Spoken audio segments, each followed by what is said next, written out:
G'day and welcome to This International Student Life. We tell stories and our story is international student education in Melbourne, Australia.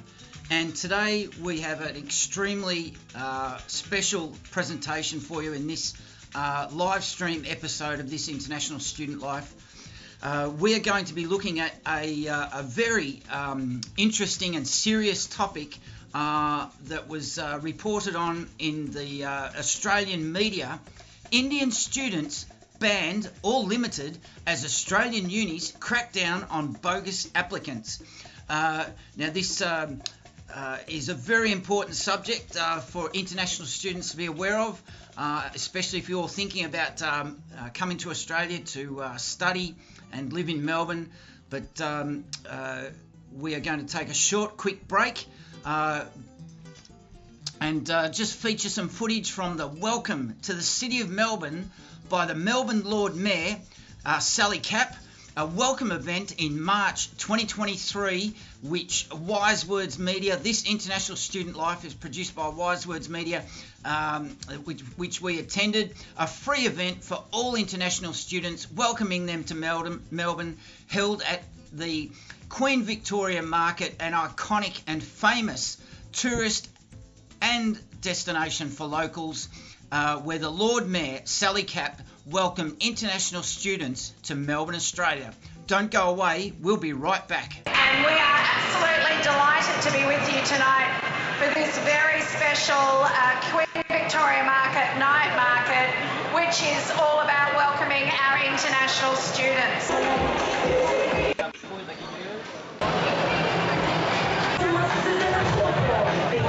Students over the last 3 years, and we've also been so grateful to those who stayed for persisting and showing so much resilience.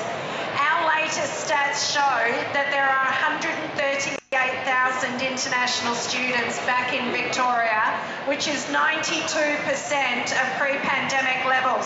Woohoo!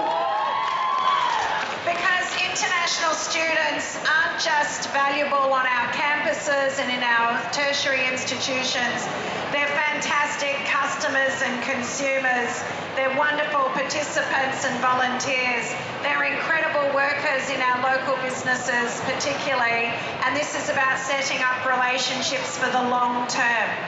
If you are an international student, could you please put your hand up? Yes, hello.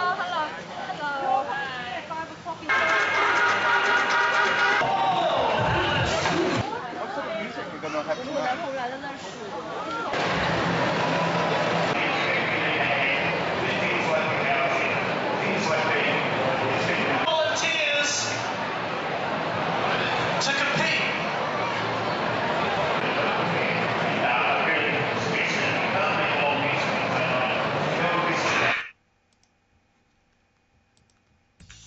G'day and welcome back to This International Student Life. We tell stories and our story is international student education in Melbourne, Australia, produced by Wise Words Media. We are based in Melbourne, Australia, and we are an honest broker of information about international student education here in Melbourne. We are a purely independent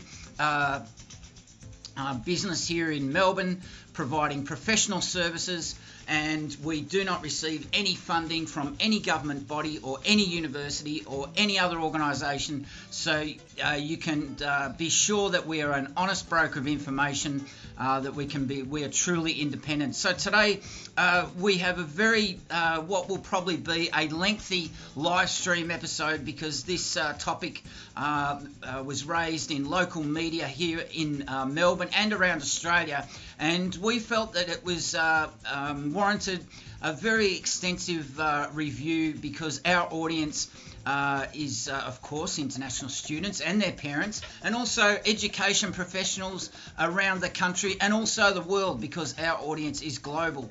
So let's just briefly sum up how we'll be going about this live stream, and will be available for replay later on, also as a podcast. And so what we're going to do is briefly introduce the topic and just let you know what it's all about and why it may or may not concern you. This International Student Life has a growing global audience, both in Australia and also in India and Bangladesh and Sri Lanka, Southeast Asia. So we're sure that a lot of our audience will be very interested in this topic, and we'll then go through the key points, and then we'll take a short break, and then we'll come back with an in-depth review of this topic. Indian students banned or limited as Australian unis crack down on bogus applicants. We're going to take another short break, and then we'll be right back. So stay tuned, and we will chat to you very soon.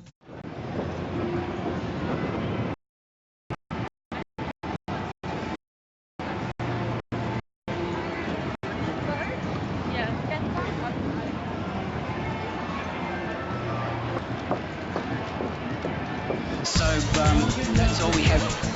We've somehow managed to fit all the information in. The other thing I would like to say, and just remind you, is that this channel is, we are based in Melbourne, Australia. We have, Wise Words Media has a lot of experience in international student education, creating marketing, video and audio content for international students.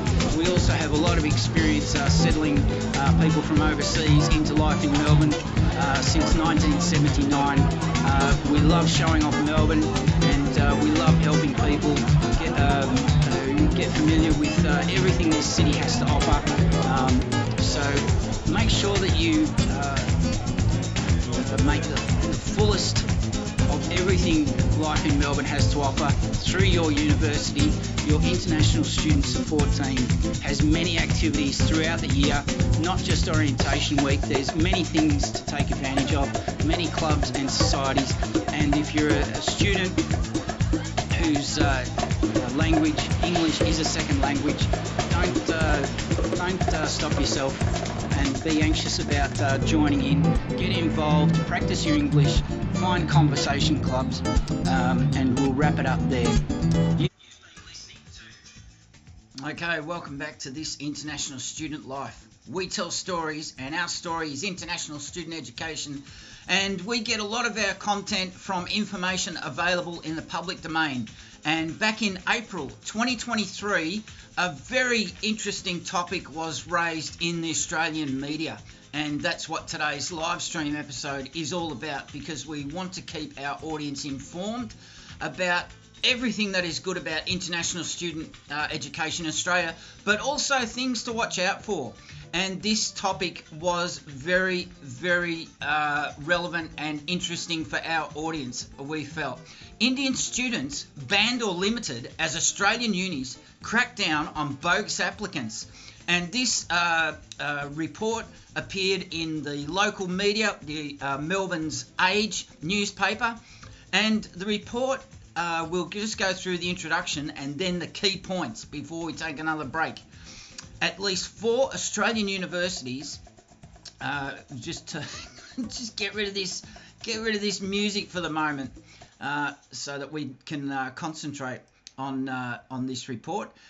To begin, at least 4 Australian universities have introduced bans or restrictions on students from specific Indian states in response to a surge of applications from South Asia and an accompanying rise in what the Australian Home Affairs Department described as fraudulent applications. The introduction goes on to say, an investigation by Australia's print media, The Age in Melbourne, and Sydney's, also its local paper, the Sydney Morning Herald, an investigation has obtained emails from within Victoria University, Edith Cowan University, Torrens University and Southern Cross University that show the crackdown on applications from Indian students. Now, the key points of this very lengthy report, which we will go through in this live stream episode, the key points, and there are 5 that this report can be summed up as: the overseas education industry in Australia is worth about 40 billion Australian dollars to the Australian economy annually, and it ranks as trailing only iron ore, and this is in order: iron ore, coal and natural gas as an export.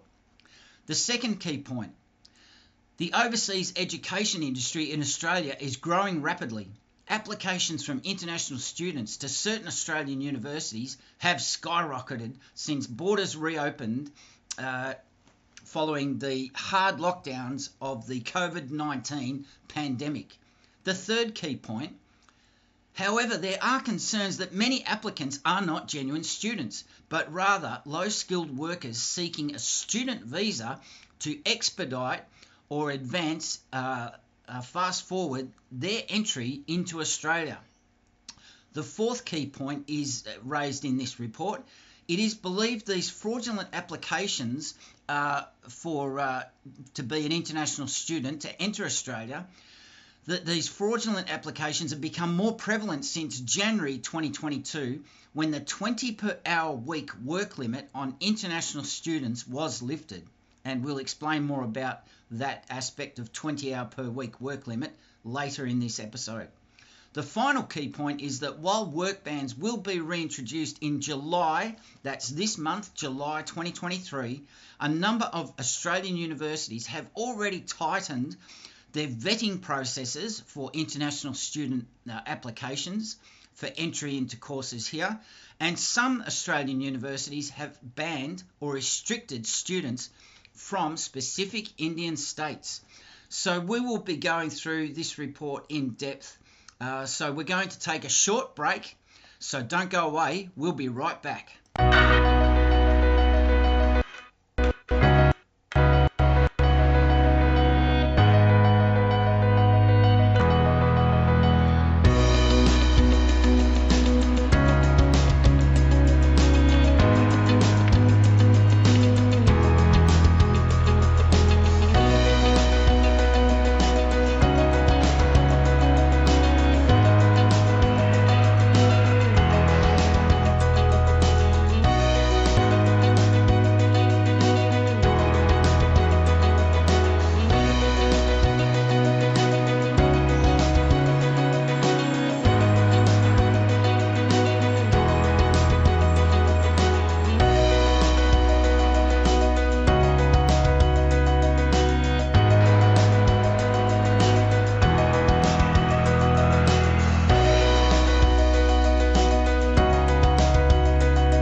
G'day and welcome back to this International Student Life. We tell stories, and our story is international student education.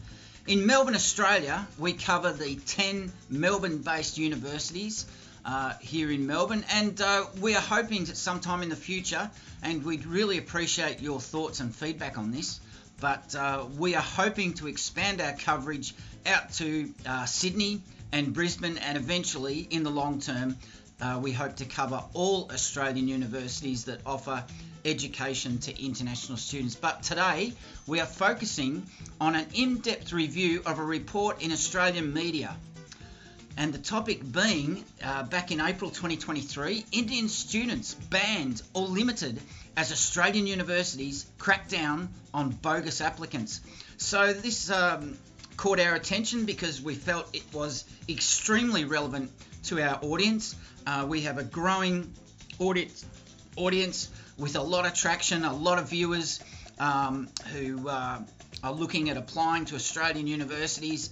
are very interested in this international student life, and we like to present the best information possible, and obviously all the great things about studying Australia.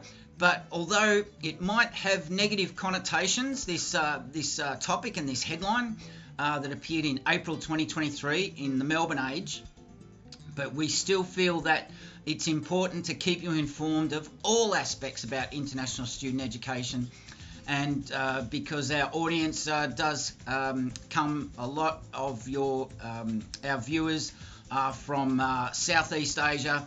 Naturally, we thought this would be of great interest to you. So we have already introduced the topic that was in this media report, and you can also read this for yourself. We'll put the link to this article in the comments below. You can see for yourself and learn more if you so wish. We've introduced the topic, we've gone through the key points, so let's go straight on to it. What exactly the details of this report says. It's a very well investigated report, and in the background, just quietly, we just want to take the time to show you just some of the images that we've captured over recent times. We've been covering Orientation Week. And the sights and the sounds of life at Melbourne's universities during Orientation Week. So we'll just let this run in the background while we give you this information. And the report goes on to say that two other universities, the University of Wollongong and Flinders University, altered their entry process in March 2023 for overseas students from countries considered high risk. But each university said they were not restricting enrolments from specific Indian states. Now, as some background, the report goes on to say, Australia is on track for its biggest ever annual intake of Indian students, topping 2019's high watermark of 75,000 Indian students brought into the Australian tertiary sector. But the current surge has prompted concerns from Australian federal government ministers and the education sector about the integrity of Australia's immigration system and the long-term impact on Australia's lucrative international education market, which, as we explained in the introduction to this live stream episode, international education is the fourth largest earner of export dollars for the Australian economy. Now, a quote is given here from Mr. John Chu. He works for the global education firm Navitas. And he says that the volume of students arriving into Australia has come back a lot stronger than anyone was expecting. And Mr. Chu states that we knew there would be a lot of pent-up demand, but there has also been a surge in non-genuine students. Now, the report says that with many applications deemed by universities not to meet Australian visa requirements, that there may be a genuine temporary entrant coming solely for education, but universities are putting up restrictions in place to preempt their risk rating being downgraded. Now, the Australian Home Affairs Department keeps a confidential rating of each country, with each university and Australian college also ranked. Students from countries with higher risk ratings are required to provide more evidence that proves they will not overstay their visa and not work more than the hours allowed under their visa conditions, and not use fraudulent material in their applications. Now, within the report, there is also a graph which we'll talk about in a second. The report also goes on to say that those universities that have restricted access to some Indian states are concerned Home Affairs will reduce their ability to fast-track student visas because of the number of applicants who are actually seeking to work, but not seeking study in Australia. Now, the graph accompanying this particular section of the report is titled Tracking International Student Enrolments, and it talks about from 1994 to 2020, and the type of education of enrolments. There's non-award enrolments, school education enrolments, which is obviously high school, vocational education, ELICOS programs, English as a second language study programs, and also higher education, which is combining postgraduate degrees and undergraduate degrees and postgraduate by research. Now we're going to take another short break. This is quite a lengthy article, so don't go away. We'll be right back. And we are absolutely delighted to be with you tonight for this very special Queen Victoria Market night market, which is all about welcoming our international students.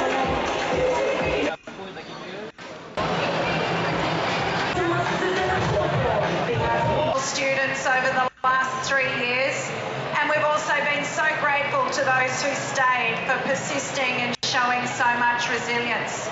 Our latest stats show that there are 138,000 international students back in Victoria, which is 92% of pre-pandemic levels. Because international students aren't just valuable on our campuses and in our tertiary institutions, they're fantastic customers and consumers, they're wonderful participants and volunteers, they're incredible workers in our local businesses particularly, and this is about setting up for the long term. If you are an international student, could you please put your hand up? Yes, hello, hello, hello. If I have a coffee.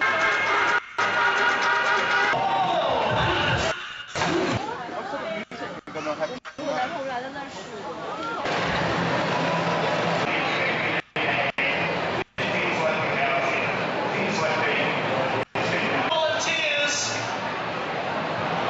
to compete.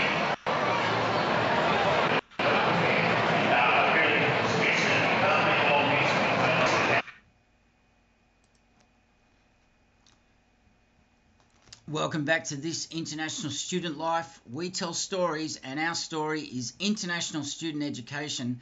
And we are continuing with our in-depth look into this topic around the report released in April 2023 of Indian students banned or limited as Australian unis crack down on bogus applicants. So continuing our look at this report, and in the background you'll see footage from Orientation Week at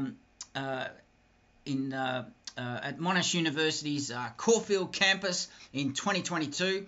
So the report continues that Perth's Eden Cowan University in February 2023 placed an outright ban on applicants from the Indian states of Punjab and Haryana, and also then in March 2023, Victoria University increased restrictions on student applications from 8 Indian states, including Uttar Pradesh, which has a population of approximately 200 million, Rajasthan, which population of approximately 67 million, and Gujarat, a population of approximately 60 million. Now, Victoria University's Regional Recruitment Manager, Alex Hanlon, wrote to education agents, international student recruitment education agents that work to recruit international students to Victoria University. And he said that in an effort to strengthen the profile of students from areas where we have seen increased visa risks, Victoria University will implement a higher level of requirements in some areas in India. And another university spokeswoman from Victoria University, who is unnamed, she also commented that these additional requirements included assessing gaps in the study history of applicants to determine if they are suitably qualified and prepared for international study in Australia and can support themselves adequately. Now, the report notes that those restrictions at Victoria University came just days after Australia's Prime Minister, Anthony Albanese, visited India And part of the reason for him travelling to India was in part to celebrate Australia's education links and announce a new agreement with Australia's universities and colleges that would, the Prime Minister said, herald the most comprehensive and ambitious arrangement agreed to by India with any country. Now, crucially, this agreement between the countries, Australia and India, this agreement included a mutual recognition of qualifications between Australia and India. A very significant announcement which will make travelling to either country for university study easier. The report then goes on to talk about Adelaide's Torrens University, and an unnamed spokeswoman is quoted as saying that it was also now looking carefully at each area where applications to study at Adelaide's Torrens University come from, after the university told a publication, an industry publication named the Times Higher Education, and this was in March 2023, that Torrens University in Adelaide was considering only very strong applications from Gujarat, Haryana and Punjab. Now, the report now goes on to talk about the University of Wollongong, and in March 2023, the University of Wollongong changed its genuine temporary entrant process for students from India, Nepal, Bangladesh, Pakistan, Lebanon, Mongolia, Nigeria and other countries deemed at risk of students not being a genuine temporary entrant by the Australia's Department of Home Affairs. However, a spokesman for the University of Wollongong said it had rigorous entry criteria for all students, but they said they have not replaced any requirements on students from India in addition to the standard entry criteria that the University of Wollongong applies to all international students. And let's just take a moment to talk about another graph in this report, which notes the top 10 countries of origin for international students by the top 10 source countries as of 2022. And the contribution as a percentage of total intake of international students for 2022. And clearly these areas are China, India, Brazil, and also another South American country. We've put a link to this article in the description of below, and you can see this graph and read this report for yourself if you're interested to know more after listening to our live stream episode here. So the report goes on to say the deluge of applications from South Asia began after the previous Australian government, led by former Prime Minister Scott Morrison. In January 2022, the government removed a 20-hour per week work limit on the amount of work students can do, meaning there were no longer any restrictions on how many hours a student could work. The move encouraged those wanting a low-skill Australian work visa to apply to cheaper education institutions, such as registered training organisations. The current Australian government, led by the Labor Prime Minister Anthony Albanese, will and has, as of July 1, 2023, this month, has reintroduced this work limit of 20 hours per week, but the work limit is now lifted, that an international student can now work an extra 4 hours a week, so 24 hours a week. Now, these Australian print media publications, the Melbourne Age and the Sydney Morning Herald, their report states that they have confirmed with four Australian universities, or in one case, agents working on a university's behalf, that they have put restrictions on students wanting to come to Australia from India. And the report says that the investigation by these mastheads, the Melbourne Age and the Sydney Morning Herald, they have seen another list authored by one Australian education agency showing 12 universities and colleges based in Australia had put in restrictions on applications for international students in other countries. The agency asked not to be named for fear it would damage its relationship with with education providers in Australia. And the report goes on to say that it is not just universities that are grappling with the surge in applications from people seeking to work in Australia and gain permanent residency rather than studying in Australia.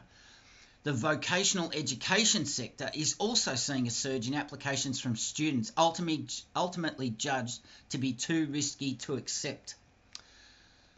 Now, if you wait and stay with us all the way through to the end of this episode, we're going to actually sum up this report and why it is such a concern to the Australian government, because it is not just the academic value of studying in Australia that international students are seeking. You will have heard in that previous paragraph that being an international student in Australia is one of the best ways to gain a pathway, not a guaranteed pathway, but to gain permanent residency. And many, many international students obviously are seeking permanent residency in Australia. So the report goes on to say that under the process for getting a student visa, education providers accept applicants who are then assessed by Home Affairs, the Australian Home Affairs, Department of Home Affairs. In February 2023, Australia's Department of Home Affairs rejected an unprecedented 94% of offshore applicants from India to study in Australia's vocational sector. It compared to less than 1% rejected of student applications from countries including the United States of America, the United Kingdom and France. In 2006, when Australia's Department of Home Affairs started publishing records of this nature, 91% of applicants from India were accepted. Now, within this report, we'll just take a short break because there's another graph to talk about. So we will come back after this short break. So don't go away. We'll be right back.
G'day and welcome back to This International Student Life.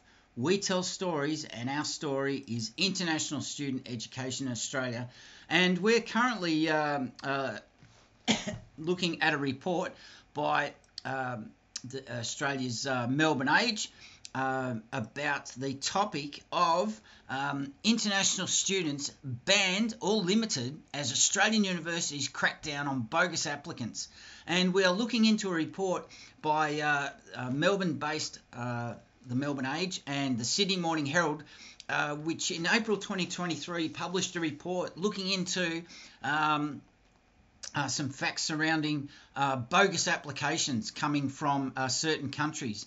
And we're about halfway through this report, which is quite lengthy, but we felt it's a topic that many within our audience would appreciate learning more about if you're in one of the areas named in this report. But it's also of a concern because Australia's education sector, a lot of international students and their parents place a high value on the quality of the education here. And if there are bogus applicants getting through the system as false or fraudulent applicants, well, of course, that then has an effect on the overall quality of the teaching and the reputation of the institutions that accept international student enrolments. So we're partway through this report. This will be a very lengthy presentation, this live stream episode. So there's a report which a link is below in the description if you wish to look at it yourself and see for yourself what this report said. And there's a graph which we're now up to, what Australian universities earn from international students, and it's revenue from fee-paying students, and the figures in millions. And each institution, and this is broken down by state, and there's nearly over 60 institutions Australia-wide named. And if you're interested in seeing how much income each university in whatever state you're interested in looking at, the amount of fee-paying overseas students, the total Australian dollar value, this is in the millions, and then the domestic revenue, and a very interesting breakdown of international student revenue as a proportion of domestic revenue. And let's just pick out one of the Melbourne universities. This International Student Life is produced by Wise Words Media, and at the moment we just focus on the 10 Melbourne universities. As we're based in Melbourne, Australia, Wise Words Media is an honest broker of information. We don't receive any funding from any government agency or any Australian university, so we are purely independent. We are sure that you can be satisfied that the information we present is very unbiased. There are nil advertisements or paid promotions within our episodes. But taking as example Monash University, which is very popular with Indian international students and Chinese international students, that the percentage of international student revenue as a proportion of domestic revenue is 113% of Monash University's revenue comes from international students. And by way of comparison, the University of Melbourne receives 190% of its revenue comes from international students as compared to revenue received from domestic students. So the report goes on. The international students pouring back into Australia over the last 18 months up until April 2023, this is fueling an overseas education industry. As we said earlier in our introduction, the overseas education industry is worth about 40 billion Australian dollars annually to the Australian economy. And this trails in order only. Iron ore is Australia's top export, followed by coal, and natural gas are the top three exports. So overseas education as a professional services industry is very, very valuable to the Australian economy. Now, the University of Sydney, the report goes on to say, took $1.4 billion of revenue in 2021 from fee-paying overseas students. Monash University, by comparison, collected 917 million Australian dollars in tuition fees, while the University of Queensland was paid $644 million, and all these figures are from Australia's Federal Department of Education. Now, the report then goes on to quote Peter Hurley, the director of Victoria University's Mitchell Institute, and he was interviewed for this article, and he says that many universities like Monash University, Melbourne University, the University of Sydney and the University of New South Wales already receive more revenue from international students than domestic students. He goes on to say that international education is an incredibly valuable resource. It is really important that we manage it properly so that it works in everyone's interests, especially international students. Peter Hurley, the director of Victoria University's Mitchell Institute, said that international students provided both students for the nation's Australia's higher education sector, and international students are also workers for Australia's booming jobs market. We need this workforce, Hurley said. No Australian university could now function without revenue from international students. He said, noting that international students provide some institutions in Australia with 3 times as much in tuition fees as a domestic student. Now, there's also another graph here in the report, and it's titled How the Education Agent Model Works. And it's a circular model, and there's 3 parties within this model. There's the international recruitment agent, who provides support, advice, and submits applications to both the Australian university that the student wishes to attend and be accepted into, and they also submit the same information to Australia's Department of Home Affairs. And on the other side, there is the university, who pays commission to the education agent for working to supply them with applicants. And finally, the third party to this circular model of Australia's international education sector is the student, who pays fees directly to the university. We've put a link in the description below to this article, and you can read this article for yourself, and you can also see these graphs which we have been noting.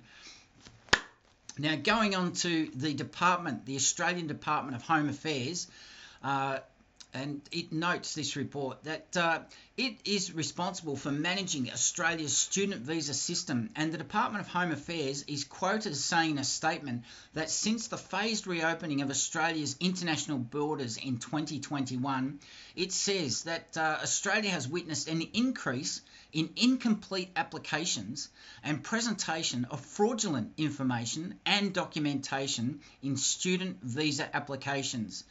You must have an approved student visa application to study in Australia at an Australian university. You cannot study at an Australian university and you cannot study, even if you're accepted, if your student visa application is rejected by Australia's Department of Home Affairs.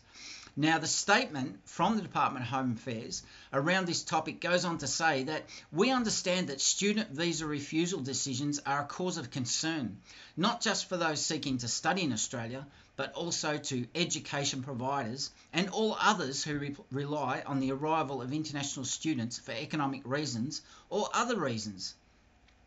The report goes on to state that the restrictions on students from some Indian states have also put the spotlight on the lucrative work of education agents.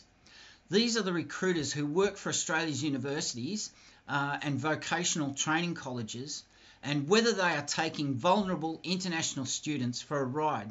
Now, it must be said that these international recruitment agents, who also make up part of a substantial part of the audience for this international student life, and this topic, of course, is very topical and of interest to them, but a lot of these international student recruitment agents, education agents, work offshore outside Australia, so they will be based in the country where the student lives, who wants to deal with someone face-to-face, somebody for the parents of the international students who are applying that they can talk to, and this education agent presents them as representing the Australian university with information and also feedback, helping them out, as we said before, helping them out with advice, support, and also submitting the application to the university in Australia's Department of Home Affairs. But this report is obviously inferring that where someone is vulnerable to being taken for a ride, that's the inferment. That's what this report is inferring, not what Wise Words Media or this International Student Life is inferring. We are merely repeating the information in this report, which is available and published in the public domain in April 2023. The report goes on to say that applications to Australian universities from international students are almost entirely facilitated by education agents, and these professionals are subject to little government regulation. Although universities and colleges can terminate their contracts with international recruitment agents and education agents if they behave inappropriately. Universities and training organisations pay education agents commissions worth thousands of dollars for every student enrolment that they arrange. And just by way of example, currently in 2000 and between the period of 2008 and 2012, enrolling for study at a Melbourne university as an international student in an undergraduate degree, the cost for enrolling in that degree was around about 11,000 Australian dollars for one semester. The report goes on to say, by way of interviewing an education agent based in Australia. And we'll go on to see what this gentleman says. We're going to take a short break, so don't go away. We'll be right back. And we are absolutely delighted to be with you tonight for this very special Queen Victoria Market night market, which is all about welcoming our international students.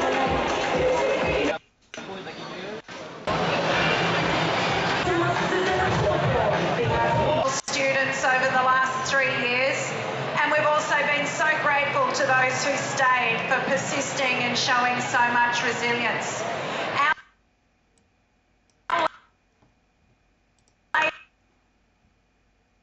Stats show that there are 138,000 international students back in Victoria, which is 92% of pre-pandemic levels. Because international students aren't just valuable on our campuses and in our tertiary institutions, they're fantastic customers and consumers.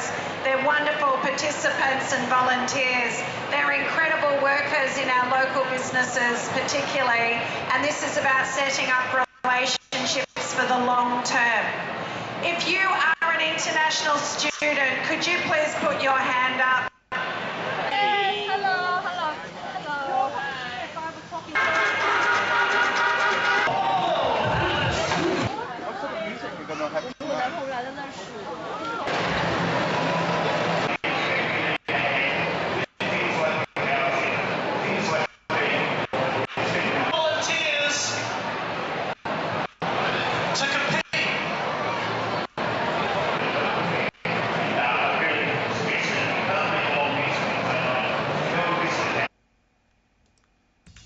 G'day, welcome back to this International Student Life.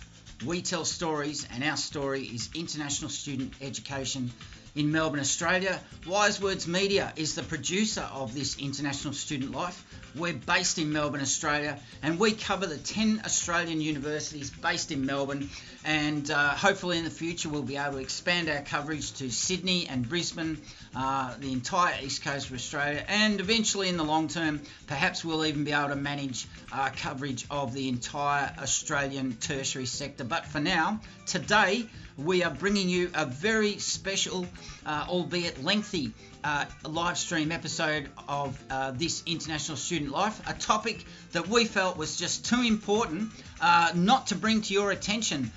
We have a growing audience around the world, and we have a lot of viewers who keep in touch with us regularly, who are based in the countries that are named in this report, which was published by the Melbourne Age and the Sydney Morning Herald in April 2023. And the headline, not the most positive, we must admit, but it's a topic too important to ignore. Indian students banned or limited as Australian universities crack down on bogus applications. So let's return to this report.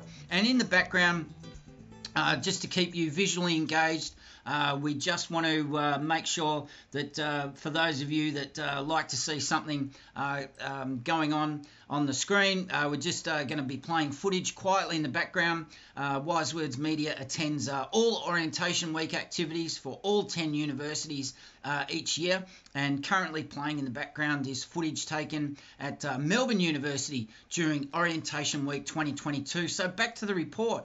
And if you've been with us so far, thank you so much for joining us. Please remember to like this episode, but we would really appreciate you subscribing and sharing this content with your contacts on your social media. Would be most helpful and help draw more attention to this international student life by way of it being promoted by the platform algorithms. Now, at the report at this stage, we are coming up to a part of the report which features an interview with Belay Sapkota, and he is a former international student. He's also the ex-president of the Council of International Students in Australia, and he's now an advocate for students coming to study in Australia. Now, the report interviews him and says that an education agent also was interviewed, Ravi Singh. And he says in the report that too many of Australia's training colleges had become visa factories, interested in offering immigration pathways, not just education. Two distinctly different things. Now, Ravi Singh, he operates a company called Global Reach, and it's a high-profile firm among hundreds of education agents competing for a slice of Australia's international student intake from countries that include China, India, Nepal, Colombia, and Vietnam. It is an enormous market, and there is now 584,000 people that are currently in Australia on student visas, and hundreds of thousands more working since completing their studies.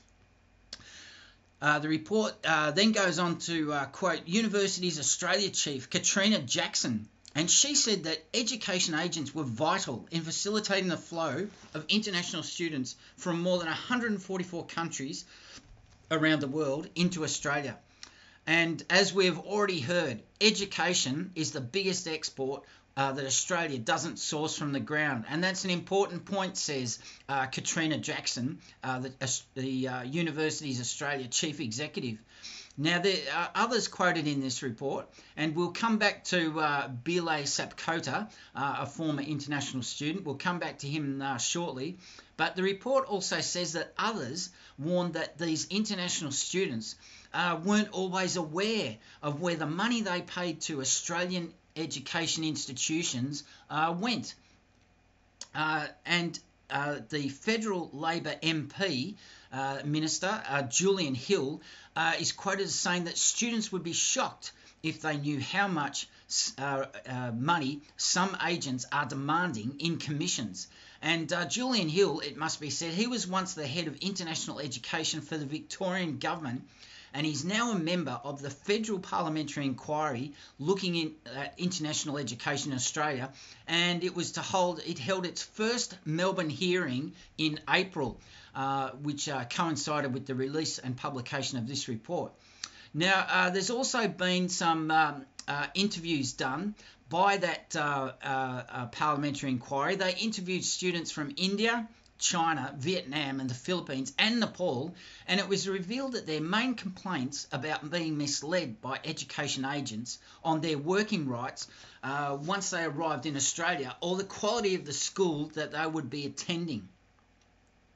So let's go back to former international student Belay Sapkota, and you'll recall that we introduced him just a few minutes ago. He is a former international student, and he's the ex-president of the Council of International Students in Australia, and he now works solely as an advocate for students coming to study in Australia. And the report goes on to look into his perspective, and he said that it was common for education agents to direct students to colleges delivering the highest commission rather than the best or most suitable institution for the student. And that's an important difference, isn't it? And Mr. Sapkota is quoted as saying that the students that the education agents won't prefer an institution that has better quality. They will instead send students to an institution that gives them a higher percentage commission. And at other times, Mr. Sapkota goes on to say that at other times, the advice from an international recruitment agent or education agent, the advice is so misguided that students are counselled to enrol in courses that they might not need. Now, the report goes on to actually speak to an international student, and he's named as William, but this is a pseudonym. He has asked that his surname not be used in the report.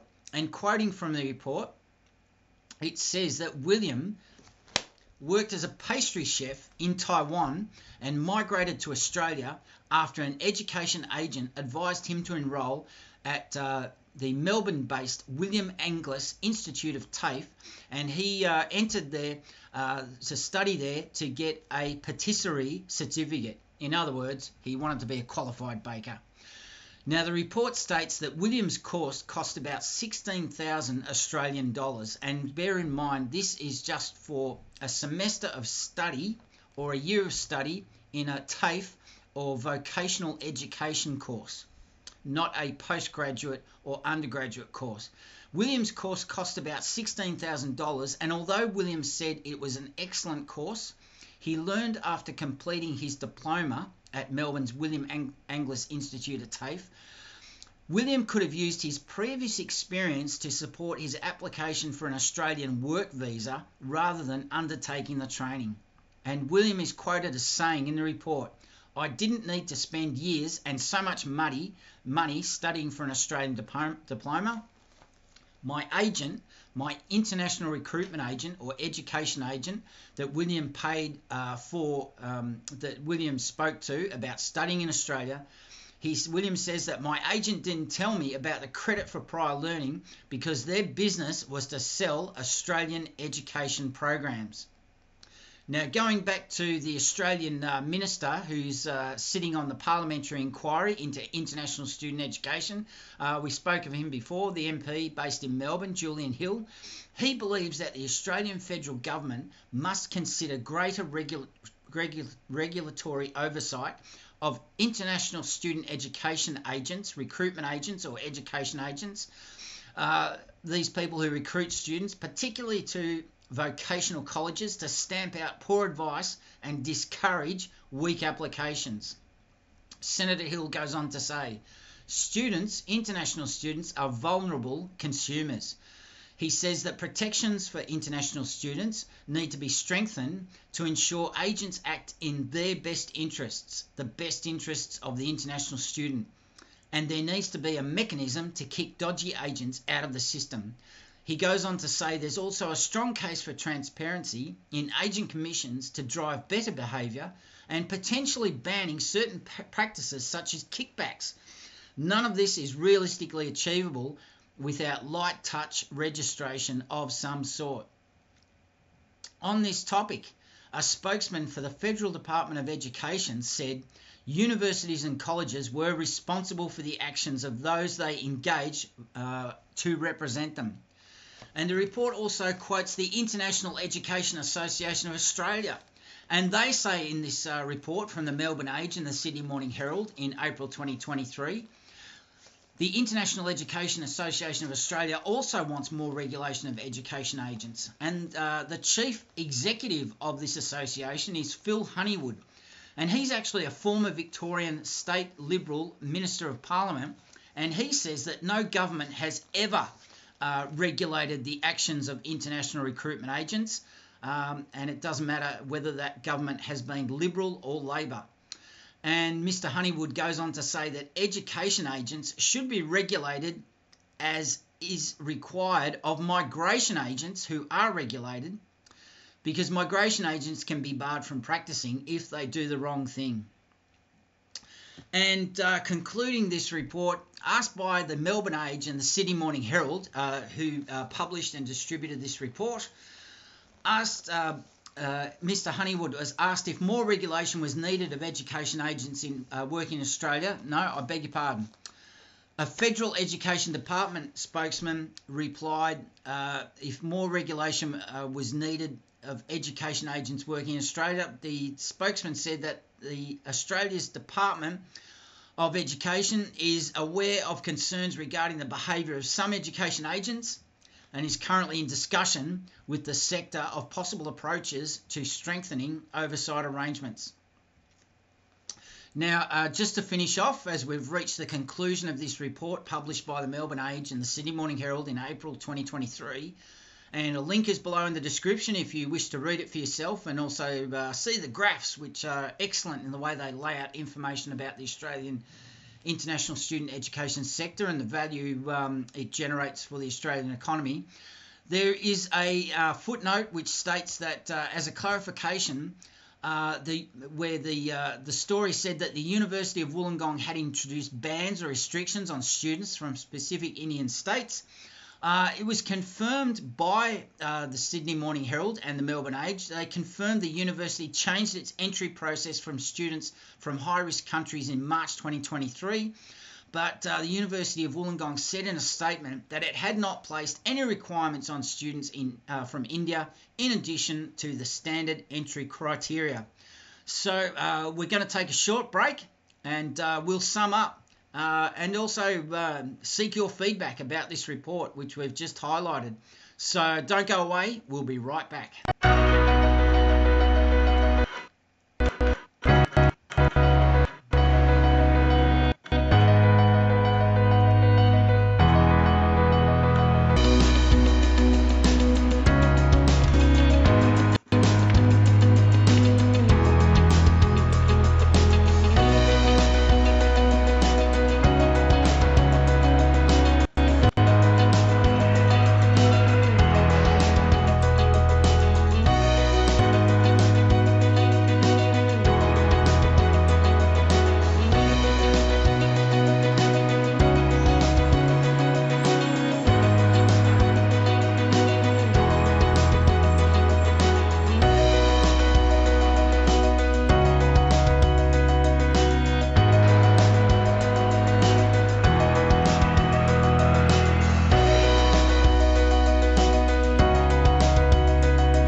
International Student Education in Melbourne, Australia, produced by Wise Words Media. We are also in Melbourne, Australia, and we cover the 10 Melbourne-based universities offering international student education. And if you're just joining us, you have just missed out on a very interesting topic raised by the Melbourne Age and the Sydney Morning Herald in April 2023. And the topic being a report stating that Indian students banned or limited as Australian unis crack down on bogus applicants.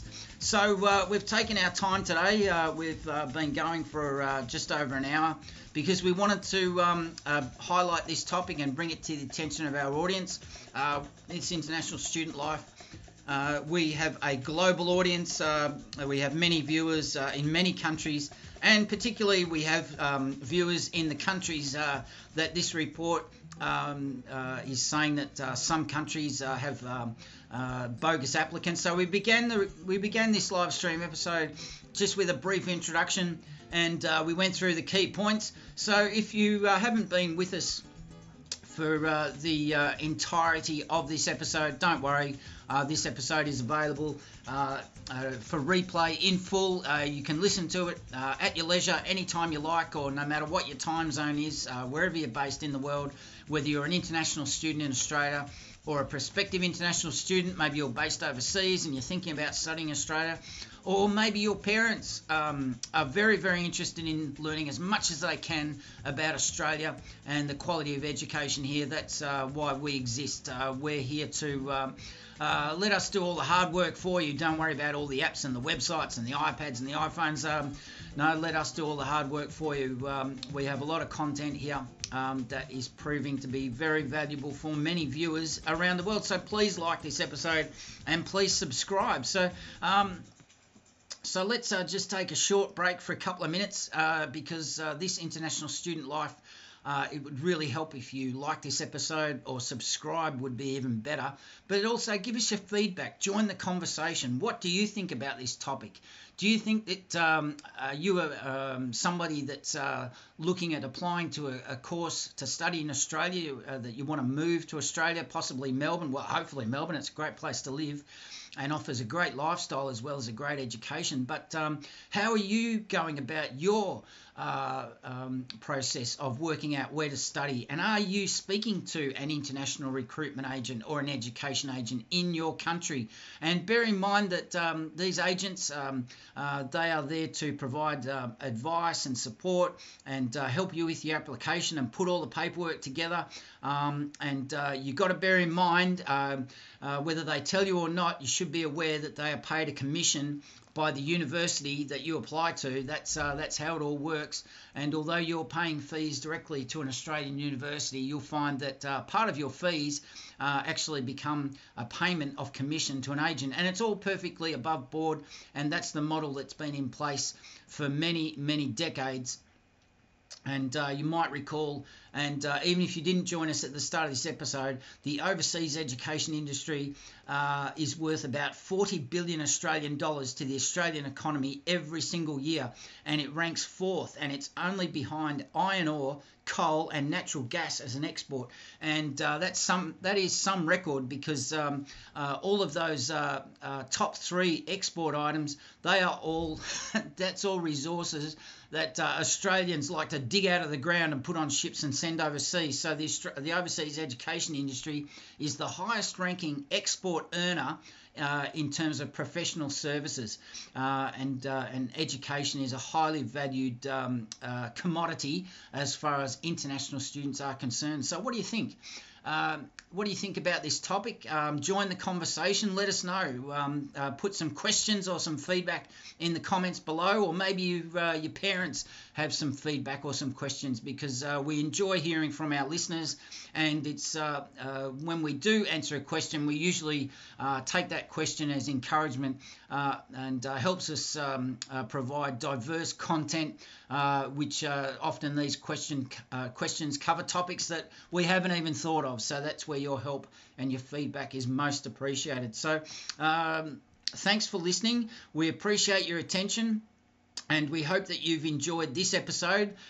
We don't often do very many of these types of long form episodes where we get our teeth right into the meat and potatoes of a particular topic, which we like doing, but we appreciate that they're not for everyone, because most people aged between 16 and 25, they like their content short, sharp, in bite-sized chunks.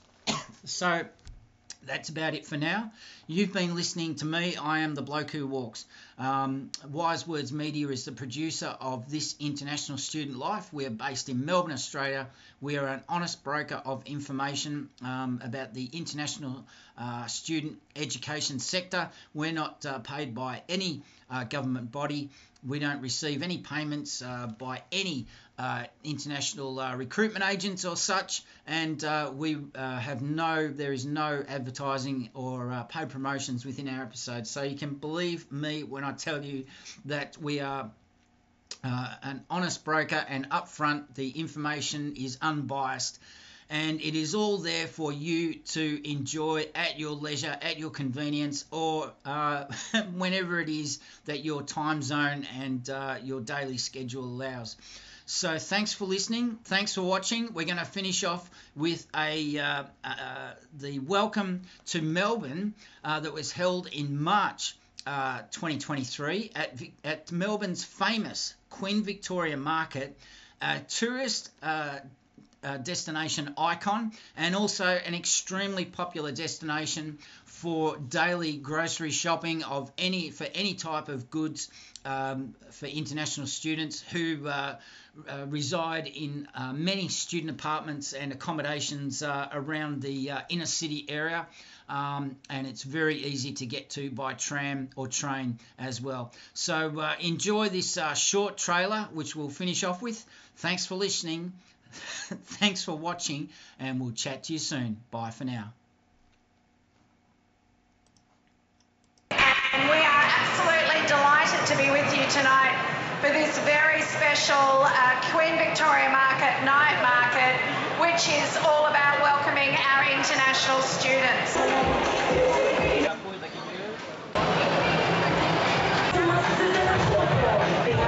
Students over the last 3 years, and we've also been so grateful to those who stayed for persisting and showing so much resilience. Our latest stats show that there are 138,000 international students back in Victoria, which is 92% of pre-pandemic levels. Woohoo! Because international students aren't just valuable on our campuses and in our tertiary institutions, they're fantastic customers and consumers. They're wonderful participants and volunteers.